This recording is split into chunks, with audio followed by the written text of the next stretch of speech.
Hello guys, welcome to my YouTube channel. I am Shisho and today's video is gonna be an amazing video. So, is social media secretly destroying you? Now you might wonder, what is social media? Just kidding, right?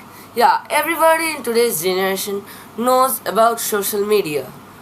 It contains a lot of things. It's in the form of websites and applications like Instagram, WhatsApp, Facebook, and a lot of other websites such as Reddit is there and a lot of other. So what it contains? It contains information, it contains shorts, reels, it also contains posts, and it was developed initially for we people to socialize with each other. But now it has turned more into a curse than a bliss. Is social media really destroying you? What if I told you that scrolling Instagram or watching YouTube shorts for hours isn't just a waste of time, but it's rewiring your brain, affecting your mood, and even your body? Let's break down the hidden world of social media addiction, the silent epidemic nobody talks about enough. So, going to the first part of our video, what is social media addiction? So, social media addiction isn't officially a disorder yet, but psychologists now compare it to the digital drug use because it can affect our brain and mind to such an extent which can also be done by drugs. Okay. It's a compulsive use of platforms like YouTube, Instagram, TikTok, Snapchat, Facebook, etc., often at the cost of sleep, studies, real life connections, and mental health. You open your phone to check one message, 45 minutes later you're watching random videos and feeling drained. Yeah, you have the regret why you're watching this, but at the beginning you don't care. And why you don't care? Because your brain is not aware of the situation that it is hurting you. You are addicted to it. The dopamine loop, each like, comment or reel triggers dopamine, the feel good chemical. So dopamine is actually a chemical, hormone is actually a hormone which gives us the feel good feeling. So it is also known as the feel good hormone. It rises high when it strikes and we crave for it. We get addicted to dopamine and we do certain things which are bad for us, which would give us initial and temporary pleasure. But at what cost? At the cost of long-term problems. We'll come to that. Fun fact, a study by Harvard researchers found that social media lights up the same part of the brain as cocaine. Yes, you heard that right. Cocaine is a drug, and social media lights up the same part of the brain as cocaine. A very dangerous fact, but interesting. Okay, so now why are we getting addicted? Endless scrolls, infinite feeds. There are infinite amount of reels, videos, and posts about people. People are commenting in a huge number. Fear of missing out is also there. It is, in medical terms, it is also known as FOMO. F-O-M-O. It means you are fearing that you are missing out something. And social media is constantly used by people. So all the time, a person who is addicted to it, like most of us, would be feeling that, oh my god, I am missing out this, I am missing out that. So they will be jumping into the addiction and the dopamine loop. Now, soft porn and hypersexual content. Platforms often suggest provocative content even if you didn't ask for it. This pulls people, especially teens, into unhealthy loops, shaping toxic ideas about a lot of images, relationships, etc. Now, validation hunting. So what is it? Teens at this age, even adults, start measuring self-worth based on likes or followers. They constantly need a validation because they fear that nobody is giving respect to them, nobody likes them. But that's not true, because in social media You are behind your account. Actually, the account is not you. It is a mask of you which is hiding your real true self. For example, when I chat with my friends just look so happy. Many of them look so happy in, what do you say, in Facebook, Insta, etc. But in real life, they suddenly get so depressed. You can't understand. If you want to know someone, you can't know it by social media. They would now show. People show off there. It is a place to show off. And now, poor real life coping mechanisms. People use social media to escape boredom, loneliness, and anxiety. So now this is not only a problem of teens, adults, but also a problem of like everyone, literally everyone. Because nowadays, due to social media, people are getting bored. But what happens? Because there are no people to play with. There are no people to talk with. Everybody is busy on their phones these days, their computers these days. So people also use. But here comes a thing, that is, if a person is really depressed, is suffering from depression, anxiety due to a particular thing, then he or she might use the social media as a distraction to escape from it. They use it as an escape mechanism. According to The Guardian, which is a newspaper, children as young as 10 are exposed to vulgar content through reels, even without searching for it. These social media platforms, algorithms, are partly to blame on that. Yeah, like it is, these algorithms are designed in such a way that it encourages these type of contents. Okay, now about mental and physical health consequences. Now you might think that social media only contain mental effects like anxiety, depression, low self-esteem, sleep disorders from screen overuse, body image issues, especially among teens seeing perfect filters bodies, then reduced attention span. But there are also some physical effects. For example, eye strain, headaches. You get these things if you watch social media or anything for a long amount of time. Then neck and back pain also happens. Then weight gain due to inactivity. Nowadays, obesity is increasing to a very high extent in not only India but also in the whole world, and that is because of this. Is partially we can blame the social media, because we are not only getting any time to go out and play, to exercise and to do recreational activities, so we are getting obese day by day.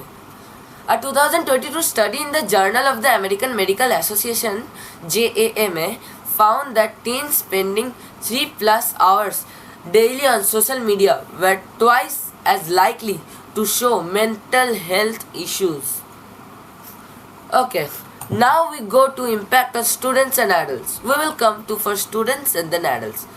So in students, like in my age, I can tell that in this is our adolescent period, even pre-adolescent and post-adolescent period, this also happens, that people get addicted to it much more than adults. So their grades drop. Then sleep deprived in class. They are not sleeping in proper time. They are not fulfilling their sleep requirement. So they are not able to give any kind of attention in class. Prefer online validation over real friendships. Yeah, it happens. There are a lot of people, a lot of children who prefer online validation. They want people to like, they want people to praise them, flatter them in online over real friendships. Real friendship over real physical friendships, which is friendship is one of the main things in life, one of the main gems in life. Now, difficulty concentrating during studies, because our attention span, scientifically it's proven, it's actually around 6 minutes, but you can increase it. But if you watch social media, it decreases. People now, for me, I'm giving an example. Before I could watch long YouTube videos study, but now I can't even complete a single YouTube reel or Insta reel. Like, this is very dangerous. Or Facebook reel, any kind of social media you say.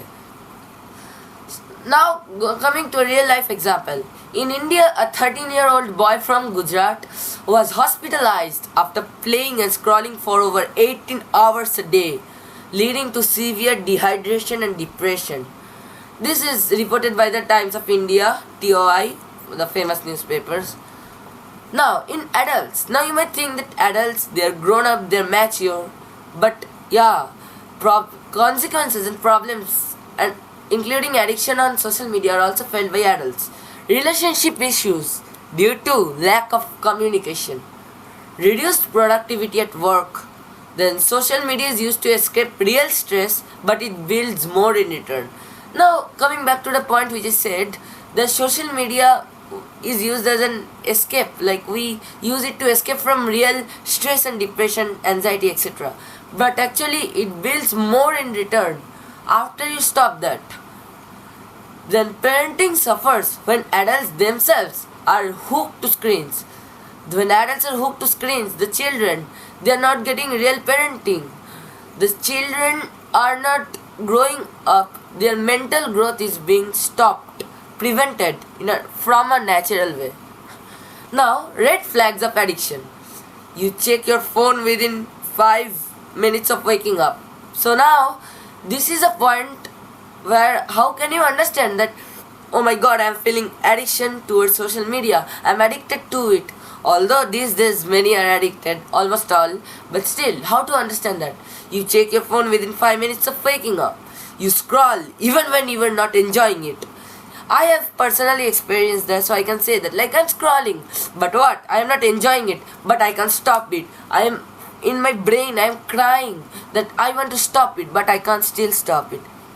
Then you feel restless or anxious when not online. You are feeling restless, anxious, and you are not enjoying it when you are not online, because FOMO always works out that somebody is online, somebody you know is online enjoying, and you are again addicted to it. Next point, you are always checking who viewed your story or liked your post. You are always excited on others' comments on you, but the other people who maybe just with a click they can like, they may not really like it, because the social media accounts act as a mask. You can't really say that the persons have real feelings for you, because real friendship is different from social media. Now, how to overcome it? We have come to all the problems, but now you might think that, is there no way? How do we overcome it and become better in life? So I am now giving you simple tips backed by science. So you can track screen time. You can use digital well-being tools. For example, there are a lot of tools you can search on internet. Then you can delete or log out for a few days. For example, you are going through Discord or maybe Instagram, and suddenly you are feeling too much addicted. Then you can log out from it and completely shut yourself off. You can go for a walk. You can study to shift your brain. You have to shift your brain to something else, because our brain also craves for something which we want to hold on, which results in the form of addiction. So pick up good things. Try to pick up good things. Then no phones in bed. Use a real alarm clock. If you want to set alarms, use an alarm clock, but please do not keep your phones in bed. And that also goes on for studying. Please, if you are a child or an adolescent, or even when you are working as an adult, if it's not really necessary, try to keep your phone at least a few meters away from yourself. And turn off the notifications. Then set no screen zones, like during meals or studies. Then you can get a hobby offline. Maybe you can learn some music, then cook, draw, excuse me, or maybe write something, stories, poems. And you can also start a digital detox weekend. Stanford research shows that students who took a 1 week social media break had 31% more focus and 21% less anxiety. Isn't that news much surprising, right? Yeah, it is. But if you can stop social media for 1 week, then you can get these benefits. So you may try it out. Next, educational note on vulgar content and exposure. Let's be honest, soft porn is everywhere in the internet. You don't have to search for it. It affects how we view others, intimacy, and even our own self image. It's not just harmless content, it's something more. It distorts young minds, chasing unrealistic expectations about many things. It leads to hypersexual behavior, addiction, and guilt. Parents, teachers, and schools need to have a open, age-appropriate conversations instead of ignoring the problem, because it's a huge problem. So now I want to give my final message, that is, social media isn't evil, although I disagree. Many might. It's a very controversial topic. But still, it's powerful. It can inspire, connect, and educate people. But only when we control it, not the other way around. That means we should be controlling social media. It should not be controlling us. Let's be mindful, be aware, and reclaim our time, our attention, and our peace. Please like and comment, subscribe if you want, if you think I am doing a great job, and if you don't think, then please tell me where am I wrong. If I have given you some misinformation, then I'm extremely sorry for that. Thank you, and please subscribe to my YouTube channel. Ta-da! See you next time.